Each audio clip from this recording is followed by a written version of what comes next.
ആ നാളേട്ടാ എന്തേ പോന്ന്? നിന്റെ കയ്യിൽ പൈസ എന്തെന്റെ മോനെ? 1000 ഉറുപ്പിക എടുക്കാൻ. ആ അതിനെന്താ മോളെ, ആ പേഴ്സ് എടുക്ക. ആണ്ടിരിക്കേ. ഇല്ല മോനെ, പോയിട്ട് അത്യാവശ്യമുണ്ട്.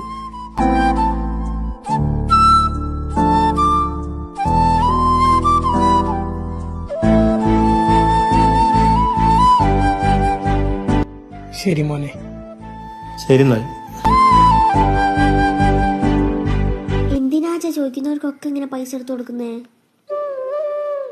മോളെ, അച്ഛൻ പണ്ട് കടത്തിൽ മുങ്ങിയൊരു സമയണ്ടേ, ആത്മഹത്യ ചെയ്യണമെന്നടക്കം വിചാരിച്ച പല സമയങ്ങൾ. അച്ഛൻ കടം ചോദിക്കാത്ത ഒരാള് പോലും ഈ നാട്ടിലില്ലേ. കാണുന്ന പുൽക്കൊടിനോടക്കം കടം ചോദിച്ചു. പലരും നോട്ടിന്റെ കെട്ടുകൾ കയ്യിൽ വെച്ചിട്ടും ഇല്ലാന്ന് പറഞ്ഞ് കൈമലർത്തി. അങ്ങനെ ഒരു ദിവസം 5000 രൂപേന്റെ അത്യാവശ്യം വന്നപ്പോ ആരോടാ ചോദിക്കാന്നറിയാതെ ഇങ്ങനെ നടക്കുമ്പോ ഈ നാണേട്ടനാ മുന്നിൽപ്പെട്ടത്. നാണേട്ടനോട് ചോദിച്ചപ്പോ പോക്കറ്റിൽ നിന്ന് ATM കാർഡ് എടുത്തു തന്നിട്ട്, മോനെ ഇതിൽ പെൻഷൻ കിട്ടിയ 2000 ഉറുപ്പിക ഉണ്ട്, ഇത് പോയി എടുത്തോന്ന് പറഞ്ഞു തന്ന ആളാ.